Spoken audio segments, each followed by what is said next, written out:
जय हिंद दोस्तों, स्वागत है आप सभी का सुरुचि स्टडी पॉइंट में। आज हम पीरियोडिक टेबल के बारे में जानेंगे, आवर्त सारणी के बारे में जानेंगे। कुंदन नाम के स्टूडेंट ने कमेंट किया था, मैम आप पीरियोडिक टेबल को समझाइए, तो मैं उनके लिए एक वीडियो लेकर आई हूं। अगर आप लोगों को हमारा वीडियो अच्छा लगता है तो प्लीज़ बाबू अपने दोस्तों के पास ज़रूर शेयर कीजिए, क्योंकि हम आप लोगों के लिए हर एक टॉपिक पर वीडियो बना रहे हैं। जैसे होता है ना, एक घर में एक बड़ी बहन होती है जो और छोटे भाई बहन को अगर कोई क्वेश्चन नहीं समझ में आता है और वो पूछती है तो वो उसको बताती है। तो हम थोड़ा सा यही अपना भूमिका निभाना चाह रहे हैं कि अगर आपको कोई भी ऐसा टॉपिक समझ में नहीं आता ज़्यादा आर्ट्स से रिलेटेड, तो बेझिझक आप पूछिए, क्योंकि हम साइंस के बारे में साइंस तो पढ़ा सकते हैं, लेकिन हमारा जो इंटरेस्ट है आर्ट्स में ज़्यादा है। तो अगर आर्ट्स से अभी आपका कोई भी डाउट हो, अगर आप पूछना चाहते हैं तो ज़रूर पूछिए, मैं सॉल्व करने का कोशिश करूंगी। और दो स्टूडेंट ने कमेंट किया था कि साइंस बायो पढ़ाइए, तो मैं उनके लिए भी अपने से समझ बूझकर कि हमें ऐसे बताना चाहिए जिससे बच्चों को समझ में आए। मैंने अपना पूरा योगदान दिया है कि आप लोग समझ सकें। अब अगर आपको समझ में आता है तो प्लीज़ बाबू कमेंट कीजिएगा कि हाँ मैम आपने जो भी समझाया हमको समझ में आया, और थोड़ा सा अपने दोस्तों के पास ज़रूर शेयर कीजिए प्लीज़। अगर आप लोगों का सपोर्ट होगा तो हम ऐसे ही आगे बढ़ते रहेंगे और आप लोगों के लिए अच्छा वीडियो लाएंगे। इसीलिए प्लीज़ बाबू सपोर्ट कीजिए और थोड़ा सा लाइक शेयर कमेंट ज़रूर कीजिए। देखिए, हम लोग आवर्त सारणी के बारे में पढ़ने जा रहे हैं। किसके बारे में पढ़ने जा रहे बाबू? आवर्त सारणी, पीरियोडिक टेबल के बारे में जानेंगे, जिसमें यह हम जानेंगे कि तत्व, धातु, अधातु, उपधातु, गैस, लिक्विड को कैसे एक क्रम में सजाया गया है। हमारे आसपास जितने भी पदार्थ हैं, बहुत सारा पदार्थ है जिसमें तत्व है। वो क्या है? तत्व। जैसे दूध में कैल्शियम है ने, दूध में कैल्शियम होता है तो वो भी क्या है? तत्व है। तो ये सारी जो तत्व है, एक तत्व को कैसे क्रमबद्ध तरीके से एक जगह उसको क्या करना, व्यवस्थित करना, क्या कहलाता है? पीरियोडिक टेबल कहलाता है। पीरियोडिक टेबल में क्या है? तत्वों को उनकी गुण और तत्वों को उनके गुण के आधार पे और उनके परमाणु द्रव्यमान के आधार पर उनको क्रम में सजाया गया है। यही ना पीरियोडिक टेबल में किया गया। तो पीरियोडिक टेबल बनाने से पहले बहुत सारे वैज्ञानिक आए और इन पे क्या किए? काम किए। बहुत सारे वैज्ञानिक आए जिन इन पे काम किए, लेकिन हम तीन चार ऐसे प्रमुख वैज्ञानिक हैं, ये 5 प्रमुख ऐसे वैज्ञानिक हैं जो पीरियोडिक टेबल में अपना महत्वपूर्ण भूमिका दिया है।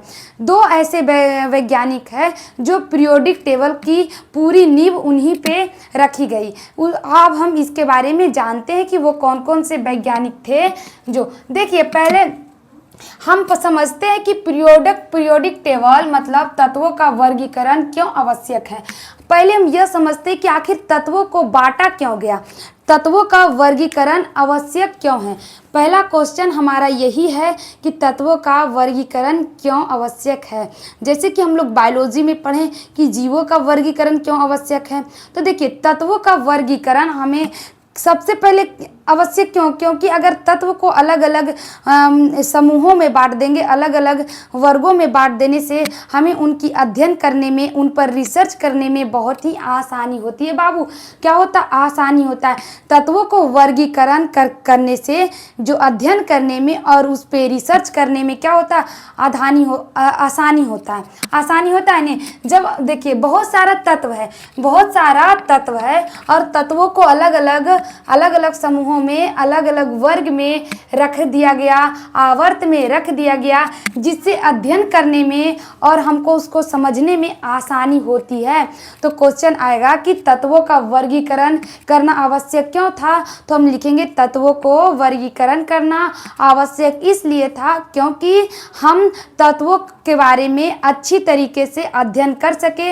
हमें तत्वों के बारे में अध्ययन करने में कोई भी परेशानी ना हो सके, हमें एलिमेंट्स के बारे में जानकारी लेने में कोई भी समस्या ना आ सके। इसीलिए तत्वों का वर्गीकरण किया गया। बाबू क्या किया गया? तत्वों का वर्गीकरण किया गया। तो तत्वों का वर्गीकरण में बहुत सारे वैज्ञानिक आए जो अपना भूमिका देते हैं, वो अपना तय रखते हैं कि हम तत्व को इस तरह से सजाएं, तत्व को ऐसे रखें जिससे क्या होगा, हम लोग को आसानी होगा अध्ययन करने में। तो देखिए पहले डोवेरेनर आते हैं। डोवेरेनर नाम के एक व्यक्ति आते हैं, एक साइंटिस्ट आते हैं। डोवेरेनर नाम के एक वैज्ञानिक आते हैं जिन्होंने क्या दिया, त्रिक नियम दिया। डोवेरेनर ने कैसा नियम दिया, त्रिक नियम दिया बाबू। जो डोवेरेनर साहब थे उन्होंने त्रिक नियम सिद्धांत देते हैं। क्या देते हैं, त्रिक नियम सिद्धांत। ये कब देते हैं, तो 1829 ईस्वी में डोवेरेनर का जो सिद्धांत है, जो त्रिक नियम, उसको 1829 में दिया गया। कब दिया गया बाबू, तो 1829 में दिया गया। ये क्या बोलते हैं डोवेरेनर जो हैं, वो क्या बोलते हैं आपका एलिमेंट्स के बारे में। उन्होंने कहा कि 3 समान गुणों वाले तत्व का गुण कहा गया कि 3 समान गुणों वाले तत्व का वो उनका कहना था ना कि तीन ऐसा एलिमेंट लो जिसका क्या हो, गुण समान हो। गुण क्या हो, समान हो। आप नहीं समझ रहे होंगे, आगे देखिए आप समझ जाइएगा। कहें कि देखिए 3 समान गुणों वाले तत्वों का गुण, 3 समान गुणों वाले तत्वों का गुण बीच वाले तत्व का परमाणु द्रव्यमान लगभग क्या हो, लगभग पहले और तीसरे का औसत होता है। उन्होंने कहा कि देखो तुम की करो ने 3 गो ऐसा लो 3 गो ऐसा तत्व लो जिसका परमाणु द्रव्यमान जो हो वो क्या हो, जब हम पहला और दूसरा को जोड़ते हैं तो उसका औसत कितना आना चाहिए, उसका औसत आपका आना चाहिए। देखिए हम आपको एग्जाम्पल से समझाते हैं। इन्होंने कहा कि बीच वाले तत्व का परमाणु द्रव्यमान, बीच वाला परमाणु द्रव्यमान पहले और तीसरे का औसत हो। मतलब देखिए हम यहाँ लिखते लिथियम और आपका लिथियम है नहीं, लिथियम किस में है, लिथियम का परमाणु द्रव्यमान कितना होता है, 7 होता है। लिथियम का परमाणु द्रव्यमान कितना होता है बाबू, 7 होता है। लिथियम का परमाणु द्रव्यमान कितना होता है, 7। परमाणु द्रव्यमान 7 हो गया लिथियम का। अब देखिए पोटेशियम का कितना होता है, 39। पोटेशियम का 39, पोटेशियम का परमाणु द्रव्यमान कितना हुआ, 39। जब हम ये दोनों को जोड़ते हैं तो आंसर कितना आता है, 46। और उसको 2 से भागा देते हैं तो ये निकलता है 23। ये क्या निकलता है, 23। तो 23 किसका है, तो 23 किसका है, 23 आपका बताइए 23 किसका है, तो 23 परमाणु द्रव्यमान किसका है, तो 23 परमाणु द्रव्यमान Na मतलब सोडियम का है। 23 परमाणु द्रव्यमान किसका है, सोडियम का। एक बार फिर से देखिए कहा गया कि देखिए ए बी सी आप क्या लीजिए, तत्व लीजिए। और ABC आप तत्व लीजिए और उसमें आप ये कीजिए कि आप ABC आप तत्व लीजिए और पहला और तीसरा को जोड़िए, पहला और तीसरा के परमाणु द्रव्यमान को जोड़िए। ABC आप क्या लीजिए, तत्व लीजिए। बोला गया बाबू ABC आप क्या लीजिए, तत्व लीजिए और पहला और तीसरा परमाणु द्रव्यमान को जोड़े। पहला और तीसरा जब परमाणु द्रव्यमान को जोड़ते हैं और जब उसको औसत निकालते हैं तब जो आपका निकलता है वो क्या है, बीच वाला का परमाणु भार निकलता है, बीच वाला का परमाणु भार निकलता है। इस तरह से उन्होंने गुण मैच करने का क्या दिया, सिद्धांत दिया। इस तरह से उन्होंने गुण मैच करने का सिद्धांत दिया जिसको क्या कहा गया, डोवेरेनर का त्रिक नियम। उसको क्या कहा गया, डोवेरेनर का त्रिक नियम। क्या कहें, उन्होंने कहे कि देखो पहला का और तीसरा का 3 गो तुम ऐसा तत्व लो जिसका गुण समान हो। 3 गो ऐसा तत्व लो जिसका क्या हो, गुण समान हो। 3 गो ऐसा तत्व लो जिसका गुण समान हो और पहला और तीसरा को जोड़ो। पहला और तीसरा को जोड़कर जब औसत मतलब पहला और तीसरा को जोड़ने के बाद भागा 2 करोगे तब कितना आएगा, तब जो तुम्हारा आंसर आएगा वो क्या होगा, बीच वाला का परमाणु द्रव्यमान होगा। वो क्या होगा, बीच वाला का परमाणु द्रव्यमान होगा। लेकिन ये बहुत ज़्यादा नियम सक्सेस नहीं किया। ये जो डोबेरेनम का नियम त्रिक नियम था वो बहुत ज़्यादा सक्सेस नहीं करता है। क्यों नहीं करता, क्योंकि सभी एलिमेंट्स में ये करना पॉसिबल नहीं था। सभी एलिमेंट्स में ये करना पॉसिबल नहीं था, इसीलिए इसको नकार दिया गया। इसको क्या किया गया, नकार दिया गया। उसके बाद देखिए, उसके बाद आते हैं न्यूलैंड आते हैं। उसके बाद न्यूलैंड नामक एक साइंटिस्ट आते हैं, उन्होंने अष्टक नियम का सिद्धांत दिया। न्यूलैंड नामक से आते हैं वैज्ञानिक, उन्होंने अष्टक नियम का सिद्धांत दिया। 1865 ईस्वी में न्यूलैंड अष्टक नियम का सिद्धांत देते हैं। वो कहते हैं कि बढ़ते परमाणु के अनुसार, बढ़ते परमाणु द्रव्यमान के अनुसार प्रत्येक 8वें तत्व पहले जैसा मतलब उन्होंने कहा कि देखिए, मैं आप 8 गो तत्व लीजिए, 8 गो तत्व लीजिए। क्या लीजिए, 8 गो, 1 2 3, रुकिए देखिए, 1 2 3 4 5 6 7 8 गो तत्व लिए ने। अब 8वां का गुण ये पहला से मैच करना चाहिए। इनका कहना था, न्यूलैंड का कहना था कि जो 8वां का गुण है ने वो पहला से मैच करना चाहिए, तब आपका क्या होगा, तब पहला का गुण 8वां से मैच करना चाहिए, तब उसको क्या रखेंगे, हम यहाँ तत्व में रखेंगे। इनका ये था अष्टक नियम सिद्धांत। ये क्या था इनका, अष्टक नियम सिद्धांत। किसका, न्यूलैंड का। पहला का जो गुण है वो 8वां से मैच करना चाहिए, तभी हम उसको कहेंगे, क्या कहेंगे, अष्टक नियम सिद्धांत। इसी प्रकार उन्होंने दिया। बढ़ते परमाणु के अनुसार प्रत्येक 8वें तत्व पहले जैसा हो। जो जितना भी तत्व बढ़ रहा है, जैसे 8 के फिर बाद 9 आया, 10 आया, 11 आया, तो प्रत्येक 8वें तत्व का गुण पहला तत्व से मैच करना चाहिए। बढ़ते हुए क्रम में की कहा, बढ़ते परमाणु के अनुसार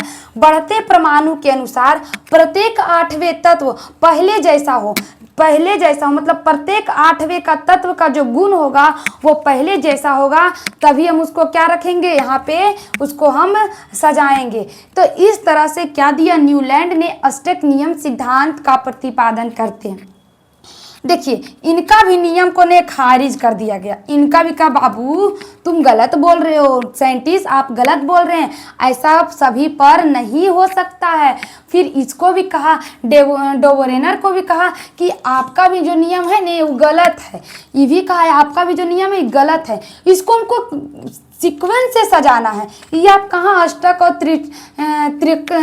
त्रिक नियम दे रहे, अष्टक और त्रिक नियम से होबे नहीं करेगा। ऐसा कहने के लिए आते हैं, आपका कौन आते हैं, तो आपका आते हैं मेंडलीफ। कौन आते हैं, मेंडलीफ की आवर्त सारणी। देखिए, आप जो आवर्त सारणी देख रहे हैं, मतलब हम कह सकते हैं कि जो आप आवर्त सारणी देख रहे हैं वो मेंडलीफ के द्वारा मतलब दिया गया। अब आगे कहिएगा कि नहीं, मेंडलीफ के नहीं दिया गया है, जो हेनरी मोसेल थे उन्होंने भी दिया। तो आप समझिए, पहले देखिए, ये सब तो उलझल था, किसमें था, तो त्रिक नियम में उलझल था, कोई अष्टक नियम में उलझल था। लेकिन जब मेंडलीफ आते हैं ने, वो कहते हैं नहीं, तुम लोग गलत हो, ऐसे नहीं चलता है परमाणु, आप तत्व को ऐसे आप नहीं सजा सकते हैं। तत्व को सजाने के लिए आप क्या कीजिए, तो मेंडलीफ की आवर्त सारणी में बताया गया कि तत्वों की परमाणु द्रव्यमान के आधार पर व्यवस्थित किया गया। जो मेंडलीफ जो थे वो क्या किए, तत्वों के परमाणु द्रव्यमान के अनुसार क्या किए, उनको व्यवस्थित किए। तत्वों के परमाणु द्रव्यमान के अनुसार उनको व्यवस्थित किए कि देखो, ई तत्व का परमाणु द्रव्यमान 2 है, तो इसको 2 नंबर पर, ई तत्व का परमाणु द्रव्यमान 3 है तो 3 नंबर पर। तो परमाणु द्रव्यमान के अनुसार किसने सजाया, परमाणु द्रव्यमान के आधार पर जो तत्व को किसने बताया? तो किसने बताता है? तो मेंडलीफ। कौन बताते हैं? मेंडलीफ। मेंडलीफ जो आवर्त सारणी को किसके आधार पे बताते हैं? तो किसके आधार पे बताते हैं? तो परमाणु द्रव्यमान के आधार पे बताते हैं कि जो तुम बोल रहा वो गलत है, परमाणु द्रव्यमान के आधार पर तुम इसको सजाओ। समझे? अब देखिए, सोचिए, आप समस्थानिक पढ़े होंगे कि मतलब कोई कोई ऐसा होता है, कोई कोई ऐसा परमाणु द्रव्यमान होता है जो एक दूसरे से मैच कर जाता है, एक दूसरे से मैच कर जाता है। तो इस कंडीशन में क्या करेंगे? अब देखिए, कोई ऐसा परमाणु द्रव्यमान है जिसका भी 40 है और उसका भी 40 है। अब कोई समस्थानिक हो जाता है परमाणु द्रव्यमान, तो इसका भी 40 है और उसका भी 40 है। तो आप क्या कीजिएगा उस कंडीशन में? अब दोनों को 40 में रखिएगा? नहीं रखिएगा। तो इसका गलती निकालते हैं कौन? मोसले। इसका गलती निकालते हैं मोसले। जो आपका मेंडलीफ जो थे आवर्त सारणी को परमाणु द्रव्यमान के अनुसार जो व्यवस्थित किए, तो मोसले ने कहा आप ठीक किए, लेकिन आपने जो परमाणु द्रव्यमान के अनुसार जो इसको व्यवस्थित किया है, अगर दो तत्व का परमाणु द्रव्यमान सेम हो जाता है तब आप क्या कीजिएगा? बताइए, तब आप क्या कीजिएगा? जब दो तत्व का परमाणु द्रव्यमान सेम हो जाता है तब आप क्या कीजिएगा? तो यही जो गलती होता है वो मोसले समझ जाते हैं। यही जो गलती होता है मोसले समझ जाते हैं। लेकिन क्वेश्चन आएगा कि फर्स्ट बार जो आवर्त सारणी को जो किसने व्यवस्थित किया? तो यही मेंडलीफ ने करते हैं। मेंडलीफ इसको व्यवस्थित करते हैं। कम से कम ये तो ठीक किया कि परमाणु द्रव्यमान के अनुसार इसको रखा जाएगा। क्या किया जाएगा? परमाणु द्रव्यमान के अनुसार रखा जाएगा। लेकिन इसमें थोड़ी सी गलती रह जाती है कि उनको यह भी समझना चाहिए कि ऐसा हो सकता है कि एक आदमी मोटा है तो एक और आदमी मोटा हो सकता है। अगर एक आदमी का 85 किलो वजन है तो दूसरा आदमी भी 85 किलो वजन हो सकता है। ये तो है ना, राइट? अब आप ऐसा कर सकते हैं कि 85 किलो वाला आदमी एक को होगा? नहीं होगा, बहुत आदमी हो सकता है 85 किलो वाला। तो वही बात है, वही बात को ये जो मोसले हैं वो समझ जाते हैं कि बहुत सारा ऐसा तत्व है जो क्या है, जिसका जो परमाणु द्रव्यमान है एक समान है। तो मोसले क्या कहते हैं कि नहीं, परमाणु द्रव्यमान के अनुसार नहीं, आप जो ये आपका आवर्त सारणी है उसको आप परमाणु क्रमांक के आधार पे समझाइए। क्या कीजिए? परमाणु क्रमांक के आधार पर क्या कीजिए? आवर्त सारणी को रखिए। परमाणु क्रमांक मतलब क्या होगा? देखिए, हम एक में हाइड्रोजन के रखें, दो में किसको रखें? हीलियम के रखें, तो परमाणु क्रमांक के अनुसार मतलब लाइन से एक के बाद 1 2 3 4 ऐसे करके क्या किए? परमाणु क्रमांक के अनुसार क्या किए? मोसले ने इसको रखा और इस तरह से व्यवस्थित किए जिससे उनका जो गुण हो वो भी समान हो और क्रम में भी रहे, उनका द्रव्यमान भी समान हो, उनका परमाणु द्रव्यमान भी समान हो और क्रम में रहे। इसीलिए जो आप देखते हैं कि ये जो आवर्त सारणी है कहूँ बढ़ल है तो कहीं घटल है, कहीं उठल है, ऐसे है नहीं। एक समान आपको दिख रहा परमाणु? ये जो आपका आवर्त सारणी जो दिख रहा है वो एक समान नहीं है। ये जो आप देख रहे हैं आवर्त सारणी वो किसका है? तो मोसले के नियम पर आधारित है। मोसले के नियम पर आधारित है कि नहीं? परमाणु क्रमांक के अनुसार है कि नहीं? देखिए, एक यहाँ है आपका हाइड्रोजन एक में है ने, तो देखिए हीलियम या देखिए 2 में है ने, लिथियम 2 में है, लिथियम 3 में है, तो देखिए लिथियम में 3 में दे दिया, और बाद लिथियम 3 में दिया और बोरन 4 में दिया। अब फिर जाके लिथियम 3 में दिया और बेरिलियम 4 में दिया और बोरन 5 में दे दिया। देखिए, तो आपको लग रहा है कुछ कि जरूर इसमें कुछ लॉजिक छुपल है। तबे ऐसे काहे ने किया कि जब तुम एजा हाइड्रोजन के दिए रहा था, एजा तुम एजा हाइड्रोजन देवे किया, एजा हीलियम दे देता, एजा लिथियम दे देता, तो एजा हाइड्रोजन दिया था एजा हीलियम दे देता। ऐसा नहीं कर सकता है, ऐसा नहीं कर सकता। काहे नहीं कर सकता? क्योंकि देखिए, इसका जो हाइड्रोजन का जो गुण है, हाइड्रोजन का गुण लिथियम से मैच करता है, हाइड्रोजन का गुण लिथियम से मैच करता है। तो इसको क्या किया? हाइड्रोजन के बाद लिथियम को रखा, परमाणु द्रव्यमान हाइड्रोजन के बाद लिथियम से मैच करता है तो इसको यहाँ रखा, लेकिन हीलियम का मैच नहीं करता है, इसीलिए हीलियम को उठा के कोना में रख दिया, इसको हीलियम के किया यहाँ रख दिया।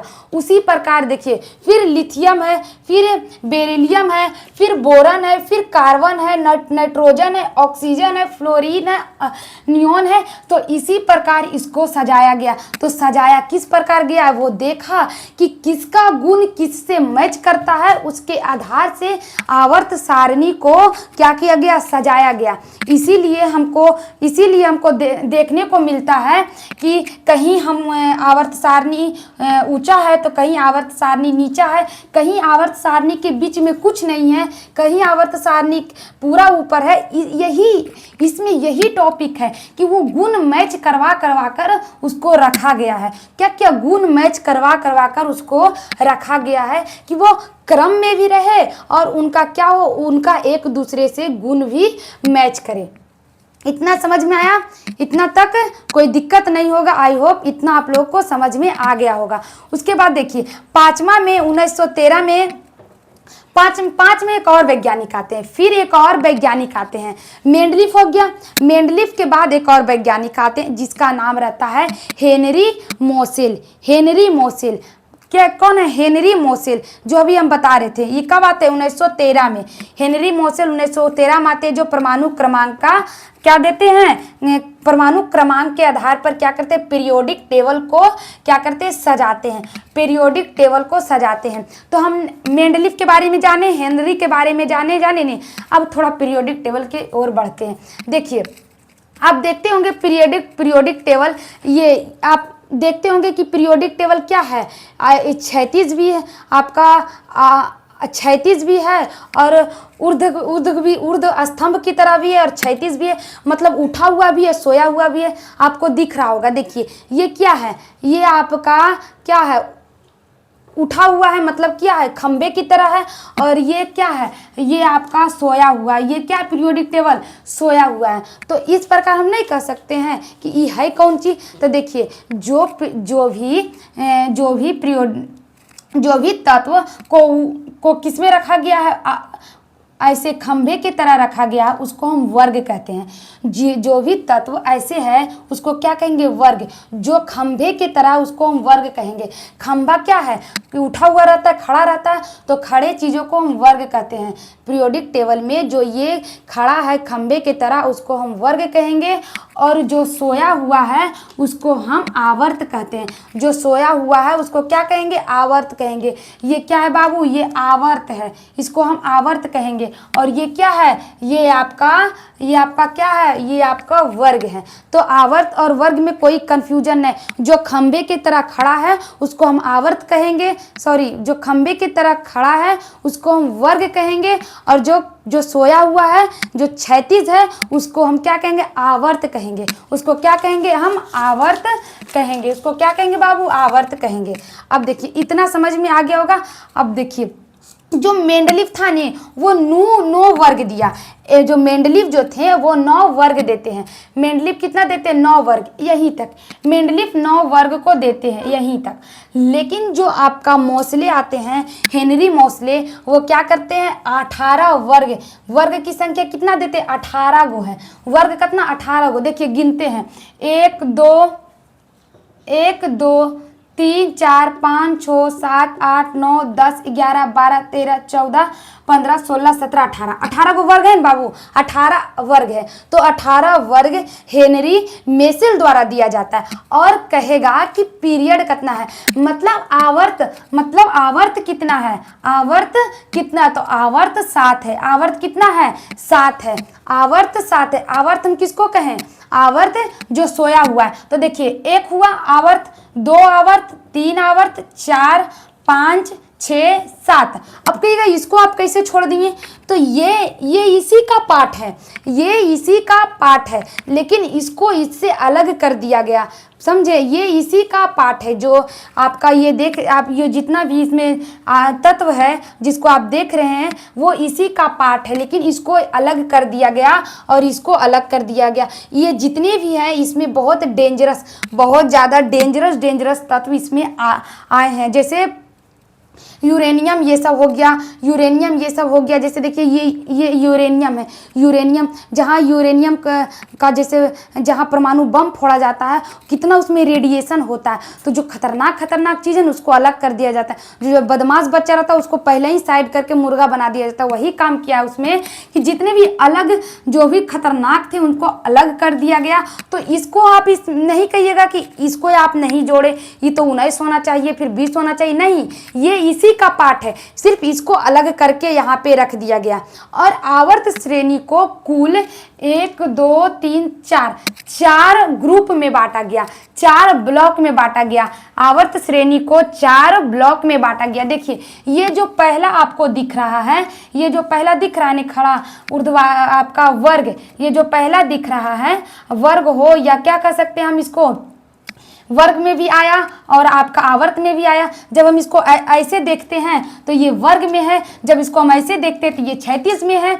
तो ये जो है आपका इसको हम एस ब्लॉक कहते हैं। ये जितना भी तत्व है, ये जितने भी तत्व इसमें आते हैं उसको हम एस ब्लॉक कहते हैं। Lithium, beryllium, sodium, magnesium, potassium, आपका कैल्शियम, रुबिडियम, बेरियम, जितना भी आपको तत्व दिख रहा है ये तत्व भी है, अधातु तत्व भी है, उप धातु भी है, आपका इसमें धातु है, उपधातु है, ये सारी जो है वो किस में आता है, तो हम कह सकते हैं कि एस ब्लॉक में आता है। एस ब्लॉक में जितने भी धातु आते हैं वो सॉफ्ट होते, क्या होते बाबू, सॉफ्ट होते हैं। एस धातु में जितने भी आपका तत्व आते हैं, एलिमेंट्स आते हैं, वो बहुत ही सॉफ्ट होते हैं, जिसको हम जानते हैं। आप जो ये सोडियम है उसको छुरी से भी काट दिया जाता है। क्वेश्चन आया था, आता है 12th में कि कौन सा ऐसा धातु को हम छुरी से कौन सा ऐसा